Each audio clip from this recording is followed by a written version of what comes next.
नमस्कार दोस्तों, this is a pre-market report video for 19 September, that is Friday. So let us start with our FNO data analysis. So how to read this data? Wednesday means 2 days before and Thursday means what happened in our market during the last trading day.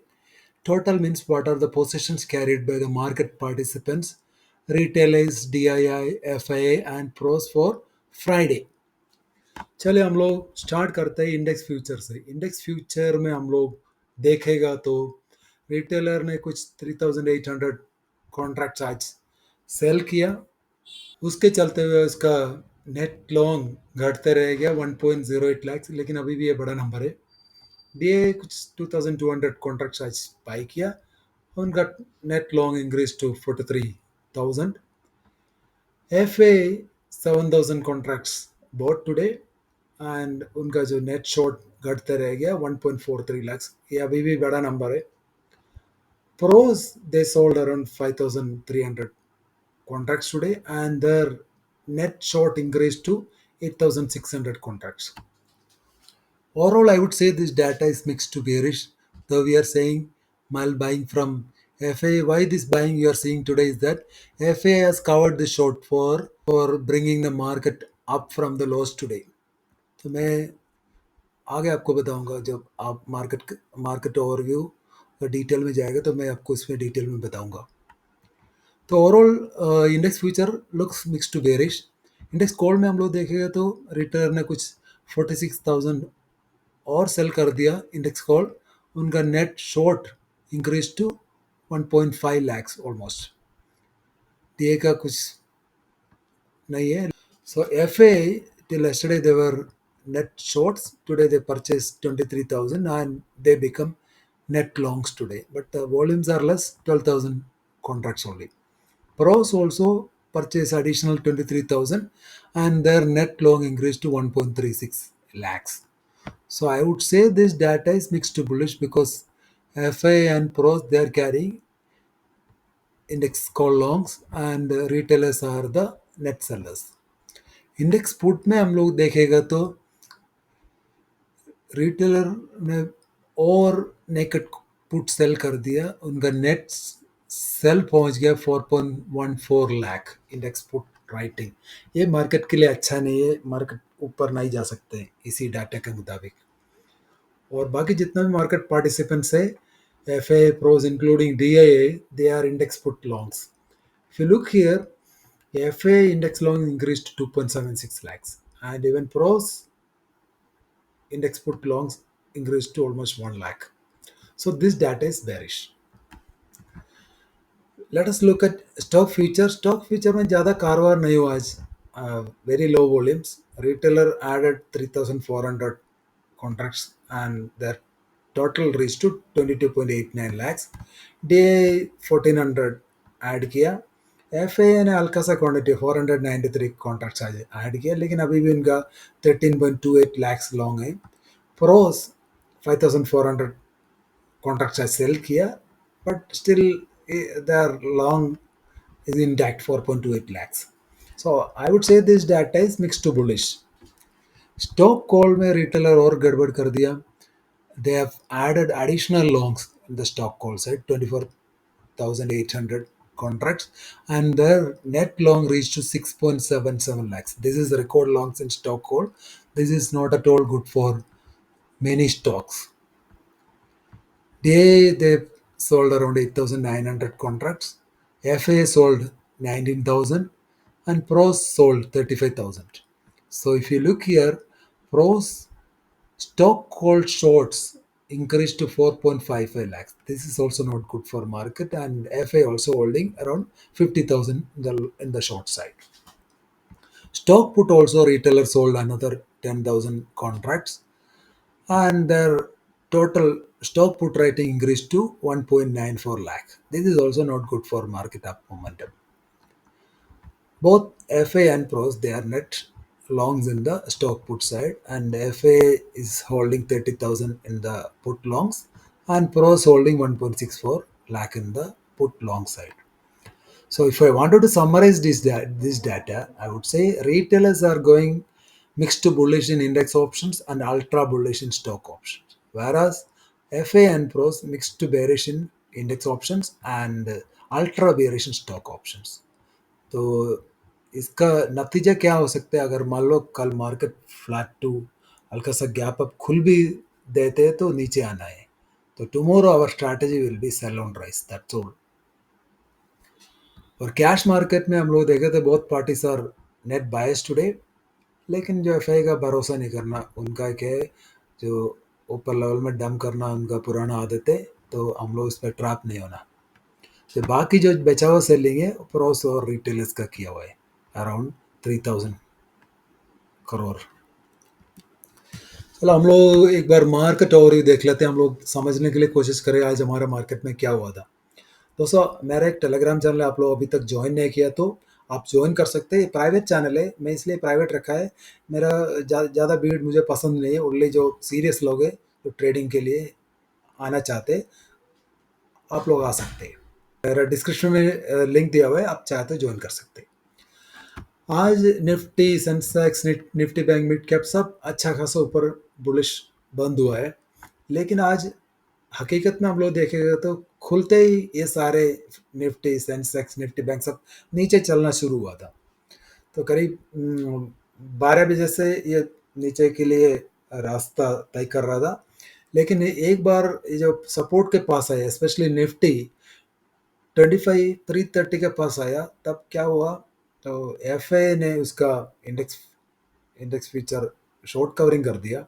तो उसके चलते हुए बड़ा सा buying demand आया market में and in लोगों ने विक्स को गिरा दिया और मार्केट को ऊपर लेके गया नहीं तो आज मार्केट पूरा टूटने वाला था तो सेंसेक्स का एक्सपायरी के चलते हुए इन लोगों ने मार्केट को बचा लिया सेंसेक्स एक टाइम ऐसे हुआ था 83,000 में मैंने क्लियरली अपने ग्रुप में बता दिया तो मैंने देखा था लॉन्ग अनवेंडिंग चल रहा था तो लॉन्ग अनवेंडिंग में 250-300 पॉइंट्स करीब आया तो उसके बाद क्या हुआ एक टाइम ऐसे आया 80 to 700 पे पुट राइटर फंसने वाला था एफआईआई तो इन लोगों ने क्या किया कुछ शॉर्ट कवरिंग कराया इंडेक्स फ्यूचर में तो उसके जरिए बाइंग डिमांड आया मार्केट ऊपर की तरफ रिकवर कर गया पूरा otherwise there was no magic or usually I avoid reversals but today some of the people they got very good profit in playing the reversals सबसे कंसर्न की बात है इंडिया विक्स इंडिया विक्स पहुंच गया 9.89 and this is one of the lowest India VIX closing in the recent years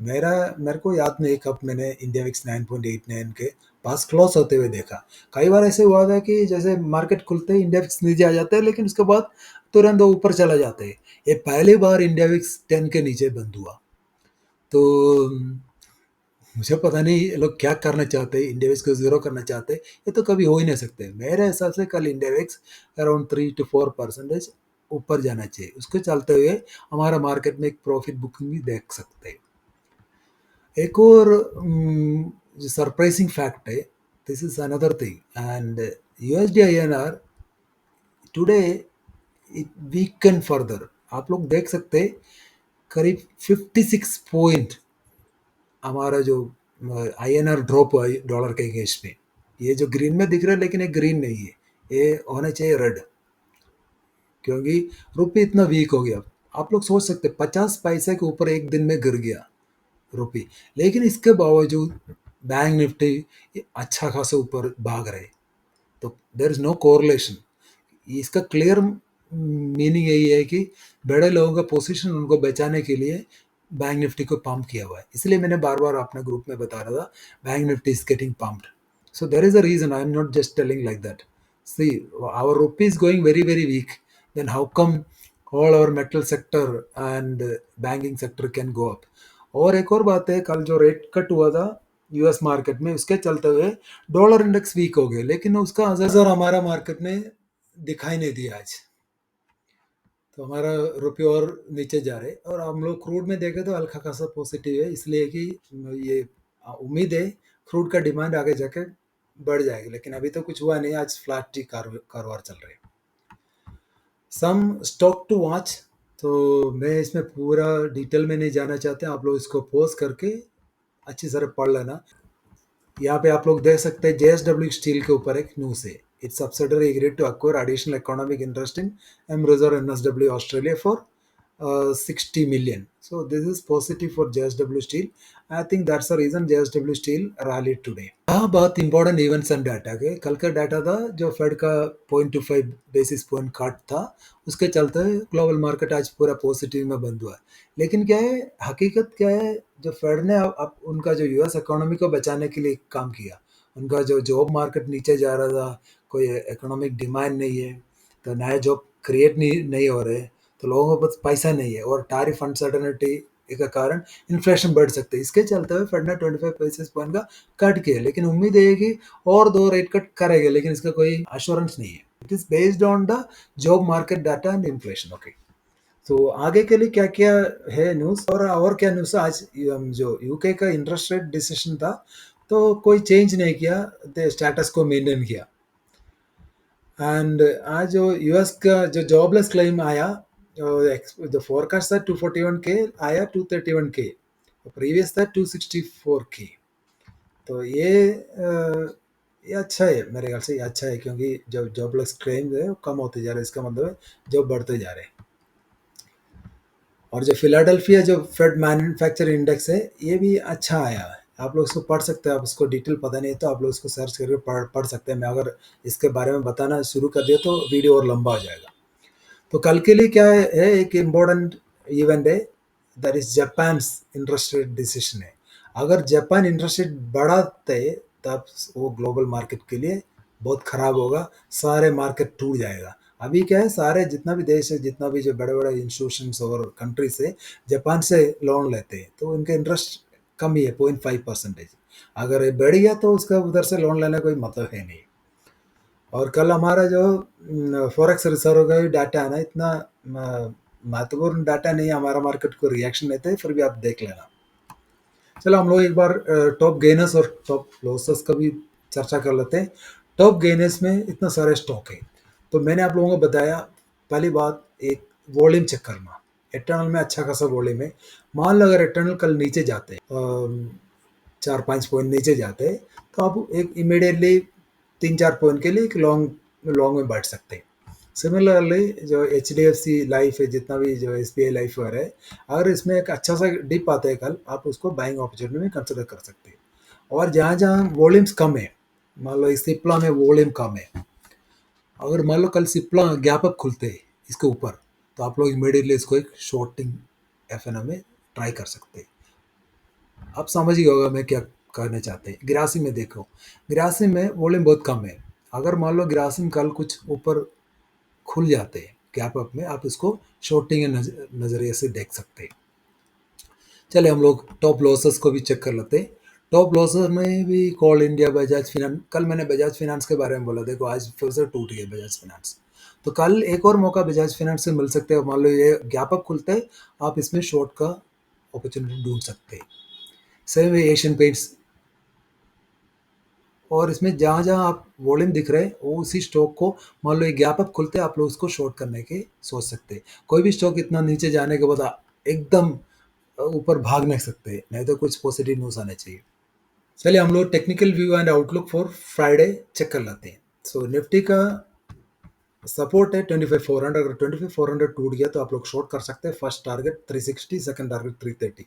अगर 330 टूट गया तो 300 तक आ सकते हैं। अगर 300 टूट गया तो नीचे का रास्ता खुल जाएगा। तो रेसिस्टेंस है 25,450। अगर ये 25,450 क्रॉस हुआ तो 25,480, देन 520 तक जा सकते हैं। मेजर रेसिस्टेंस है 25,500। मुझे नहीं लग रहा है कल निफ्टी 25,500 तक जा सकते हैं। मुश्किल से आज का जो हाई है वो क्रॉस नहीं कर पाएगा मेरे हिसाब से। और निफ्टी रीच इस नियर नियर टाइम रेसिस्टेंस है, मेरे हिसाब से इसमें लॉन्ग के लिए बैठना बेवकूफ़ी है। तो पीसीआर ठीक है। और बैंक निफ्टी का देख लेगा तो बैंक निफ्टी का जो सपोर्ट है 55,700। अगर 55,700 टूट गया तो 55,550, 55,400 तक जा सकते हैं। मेजर सपोर्ट है 55,350। अगर 55,350 टूट गया तो 55,000 तक जा सकते हैं।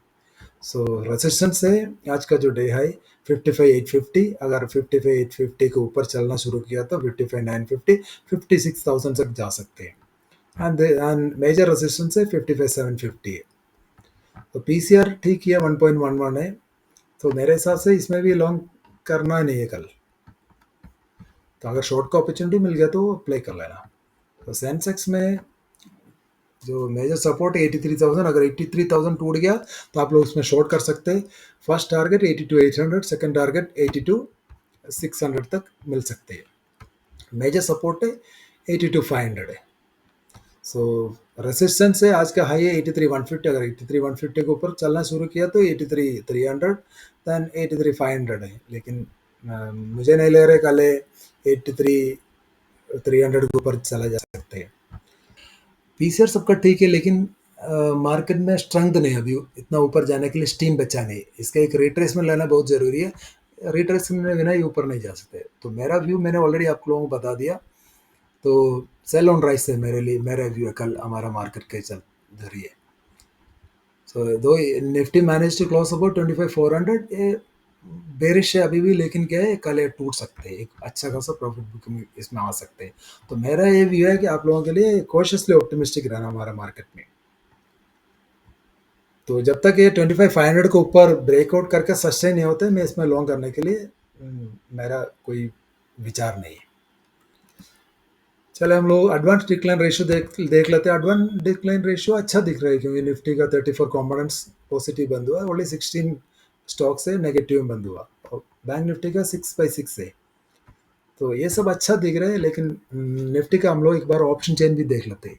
तो मैंने ऑप्शन चेन में मार्क किया, आप लोग देख सकते हैं कॉल राइटर भरा पड़ा हुआ है हर जगह पे, और जो पुट राइटर 25,400 में है।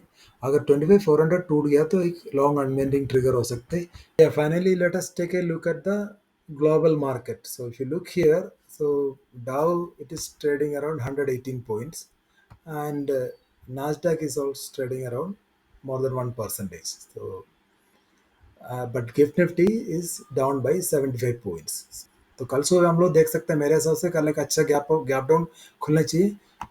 Friends, it takes a lot of time and pain in collecting the data and making presentation, finally creating video. I'm creating video for my viewers, and if you are not liking this video and subscribing to my channel, then there is no motivation for me. So एक creator के लिए सबसे बड़ा motivation है, जितना भी viewers है उनका चैनल सब्सक्राइब करके कमेंट्स डाल लो। अगर आपको वीडियो अच्छा लगा तो उसको लाइक कर दो। इसके आगे मैं आप लोगों को कुछ कहना नहीं चाहते। Thank you.